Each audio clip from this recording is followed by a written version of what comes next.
Hello, everyone. Welcome to A Course in Miracles 365, Awakening to Love. I'm your host, Tomás Garza. And as you can see here, I'm traveling. I've been on the road for the last few days here.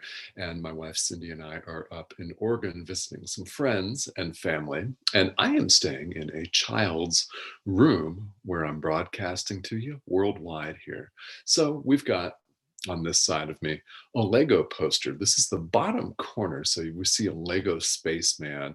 Now there's also a cowboy, there's a rock star, a whole list of Lego characters off here on this side of me. And we've got Batman over here. So let's have this serve as a reminder not to take ourselves too seriously. How about that, right? I think we can use a little of that, a little bit of a sense of humor on the spiritual path, can't we? Because we tend to take things so seriously in life. And sometimes we need to pay attention to things. We need to pay attention to the light bill. We need to pay attention to our physical health and things like that. But on the spiritual path, there's so many different moments where we're too serious. And we could stand to be a little bit more lighthearted. So I will be broadcasting to you here for the next few days, right here from this very spot. So we're going to be checking in with Batman, and we're going to be checking in with Legoland here. And there you have it. For the next few days, we'll be heading back to Phoenix next week. And it just feels really, really good to be out on a road trip and living life. Yeah, I don't know if you've gotten to travel or if you're still restricted from traveling or don't have any plans to, but it really does feel pretty good to be back into the scene of moving around and going places. So we very much love that. And here we are. So we left off the last time in the workbook for students with lesson 112. Now, that was the last lesson that we covered. Today, we're on to lesson 113. And as you know, we're in the middle of a period of review here. What we're doing is reviewing 2 lessons a day, ideas that we've already covered here in the workbook and that we'll be going over again in a slightly different perspective to shed a slightly new and different light on it.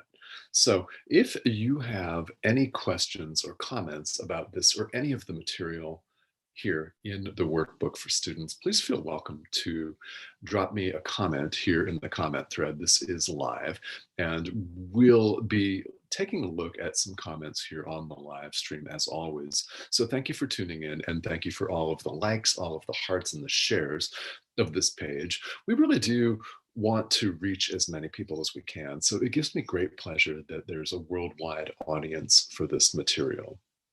This is what I want to do, is just show up and share with you my own experience from this. And let's do that here today. So if you have questions or comments, or if you just want to say hello, then feel welcome to type that in here. And if you're catching me on the replay, I still check these several times a day. So I will catch your questions and comments here. Feel welcome to leave them, please.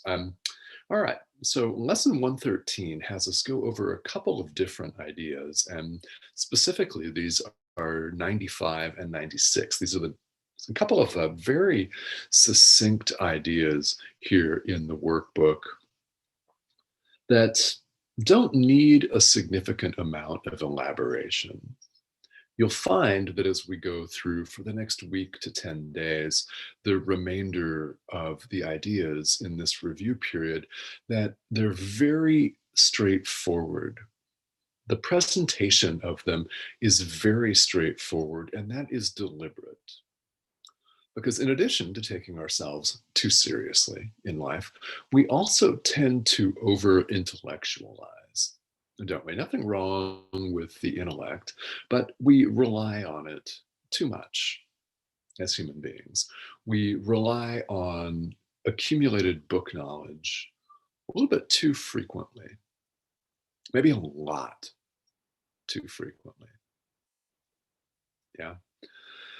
And what we find The more we practice, the more we come to realize that spirituality is about experience.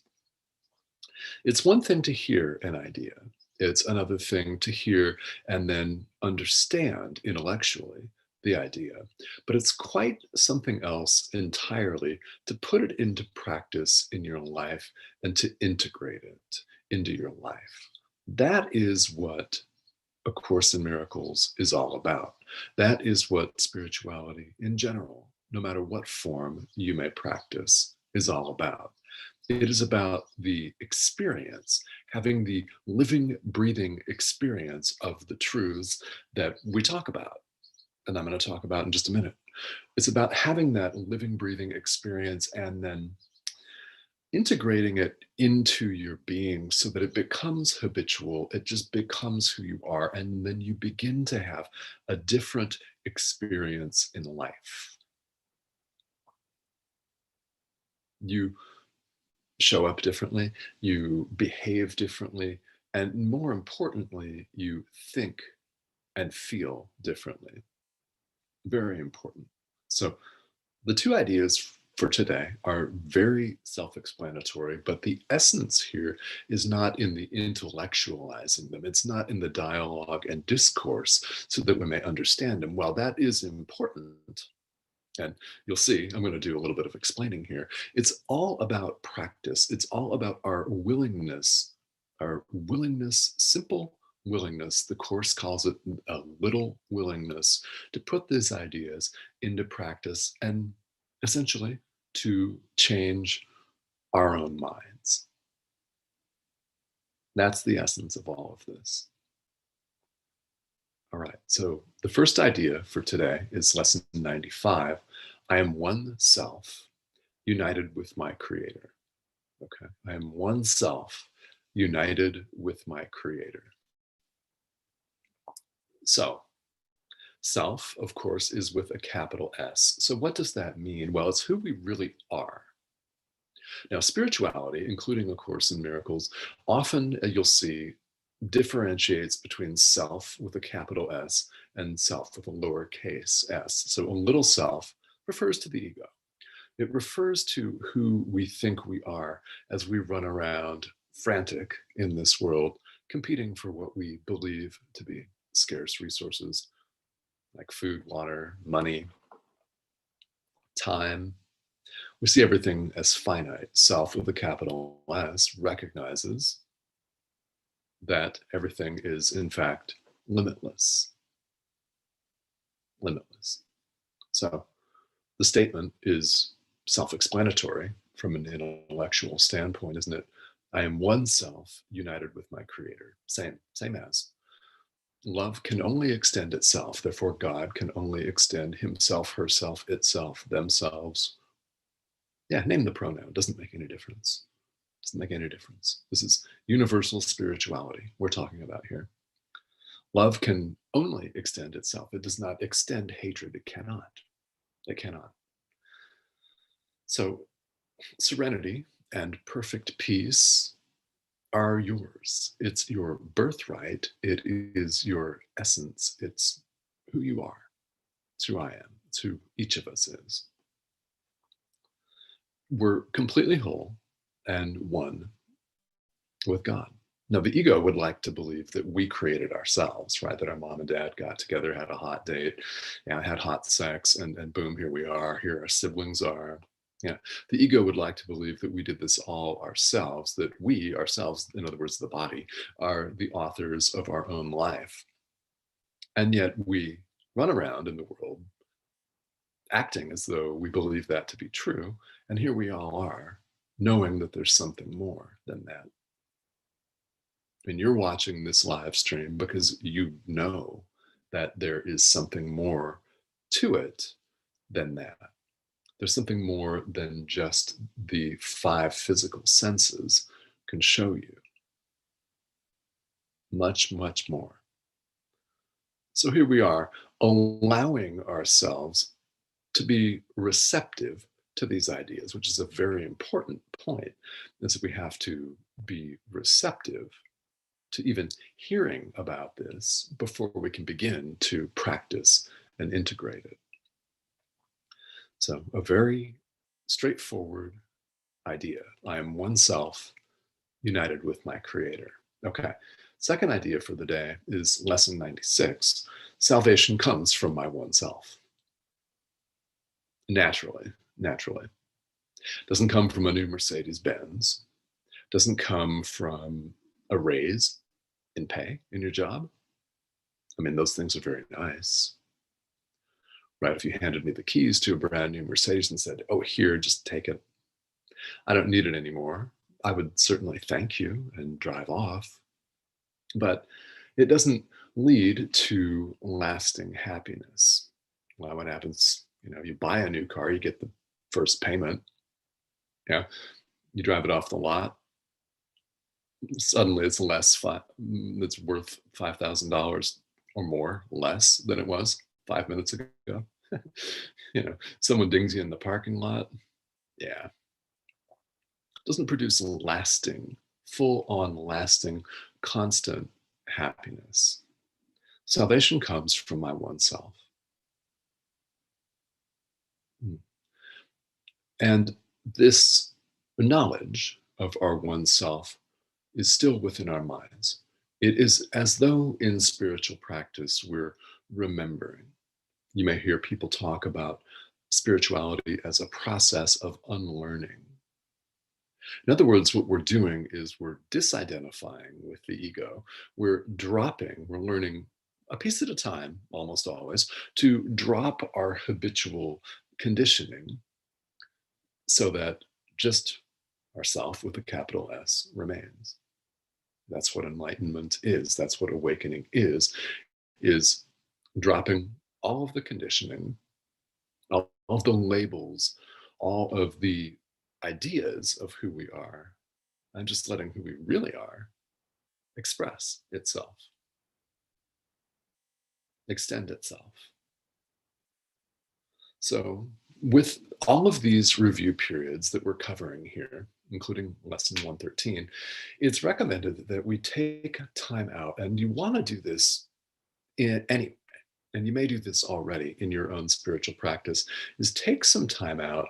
I recommend the morning and the evening, but it can be any time that you want, a couple of times a day where you're able to, if you meditate. If you're doing these lessons and practicing these ideas, practice these ideas where you're uninterrupted. If you have your cell phone on, silence it or don't look at it for a few minutes and just devote some time to yourself with a capital S, self-care and peace and quiet and tranquility, which, as we've seen and we all know instinctively, is where we have our real experience of who we really are. It's impossible to have it when we're in an argument with somebody. It's impossible to have it when you're running around frantic and you're scrolling Facebook and you're upset by something that your neighbor has to say politically because, well, they can, and you're reading it. It's impossible to do unless you set time aside. It's a great habit to get into. So that's what these lessons recommend. And they also recommend that you simply recite the day's idea as often as you can. I am one self united with my creator, and salvation comes from my one self. And do this as often as you remember to do it throughout the day. All right. So happy Saturday, by the way, to everybody. And if you just missed the very first part of this, I've got Batman and the Legos here for the next few days as I travel. And let's bring up the page and see who's joining me here on Enlightened World Network. It's always fun to interact with you guys live here. And Stephen, I see you're tuning in. Thank you for tuning in here. Good morning. And let's bring this up here. And here we are. All right, Brenda. Hi, how are you? Thank you for tuning in here today. And thank you to all of you, Brenda and Stephen, and all of the others that are watching here today. If you have specific comments or questions, please feel welcome to leave them here, and I will catch these. And these are very, very straightforward ideas. So it'll be a bit of a shorter live here today. I will be back next week right here from this very spot with Batman and the Legos. And we're going to continue to take a look at some of these very, very profound, very succinct ideas, and a reminder that this is all about integration. In other words, it's all about experience and practice. So it doesn't matter how many times you remember the day's idea. What matters is that when you remember it, that you bring your attention back to it, recite it then. It's about integrating these principles into your life. It's not about rote memorization. It's not at all about checking items off a box and practicing 3 times because it says to practice 3 times. I mean, you can accomplish more in just 1 second of genuinely remembering the day's idea than you can in 15 or 20 minutes of doing something just because you have to. Because as we all know as adults, we all know how that works. Someone tells us to do something, what do? The exact opposite? Yeah, could be, right? You don't have to self-identify on that one. I'll just do it myself, right? Yeah, if someone tells me I must do something, then there's that resistance that comes up. So it's worth acknowledging that and doing this just because you have a desire to experience this truth, which is beyond your wildest dreams. So it's very freeing. Let's just leave it at that. And Pat, hello, good afternoon. How are you? Thanks for tuning in here today. Guys, if you have questions or comments, feel welcome to leave them here. And I will see you again in a couple days here, right here from Oregon. And have a great rest of your day. Have a happy weekend, everyone. And I will